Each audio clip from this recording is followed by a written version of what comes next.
Je suis Angela Foko, grandie entre Douala Limbe et créatrice de la marque Fruilati.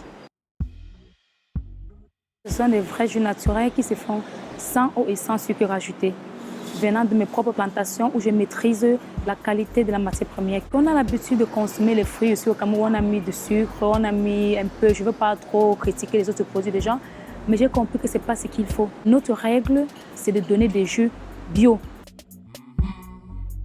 J'ai constaté qu'il y avait un besoin très très fort de la consommation des jus de fruits après le sport. Directement, j'ai commencé à presser et j'ai constaté que les gens aimaient bien, surtout la manière dont je le faisais, avec les règles d'hygiène qui accompagnaient. Et les gens, ils ont beaucoup apprécié. La première semaine, la demande commençait déjà à accroître. Et j'étais même déjà débordée, même dès la première semaine. Je commence à faire une petite cabane, je ne sais pas si c'est le mot juste, avec les tôles et 4 bois, où je pose ma table et mon petit appareil. Mes amis trouvaient ça un peu bizarre, une fille de ma génération, tendance comme j'étais avant, est venue commencer à partir au marché à 4 h du matin sur la moto pour acheter des fruits et venir presser. Des clients qui me disaient, Angela, comment est-ce qu'on peut faire pour que tes produits puissent rester durer un peu plus longtemps? J'ai dit, dans ce cas, je vais retourner en Europe et apprendre à pasteuriser les jus naturels. Et j'ai commencé à cotiser un peu de l'argent pour pouvoir m'acheter une petite machine à pasteuriser, dont j'ai commencé à m'exercer avec ça. J'ai fait les tests sur au moins 6 mois avant de trouver la technique de stabilisation de mes jus Fruilati. J'avais des soucis de matières premières. J'ai décidé de faire dans les plantations. Je n'ai jamais fait les plantations dans ma vie, mais j'ai dit je vais apprendre à faire des plantations. C'est comme ça que je me retrouve dans une colline, dans le village qu'on appelle Piti, après le pont de la Dibamba, en train de marcher dans la brousse. Je commence mon aventure dans l'agriculture.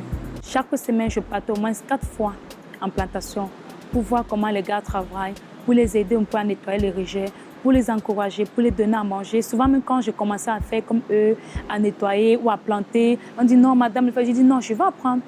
Je vais apprendre. Demain, vous pouvez ne pas être là, il faut que je forme d'autres gars. Et c'est comme ça qu'eux et moi, on s'aimait les rejets, et ainsi de suite. En fait, au début, c'était très passionnant, mais c'était aussi très fatigant. Mais je ne pouvais pas me décourager parce que je croyais à ce projet. On pouvait me voir, on ne peut pas imaginer que non, je fais l'agriculture. Mais je suis en train de faire l'agriculture. Au bout de 3-4 mois, je voyais comment ça progressait.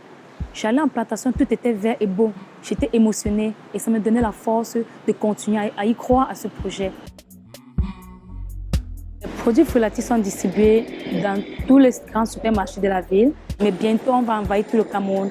On espère bien avoir la force d'agrandir notre unité de production pour pouvoir satisfaire la demande camerounaise. Je veux couvrir d'abord tout le Cameroun et après l'Afrique centrale. Et pourquoi pas l'extérieur du pays, en Europe aussi.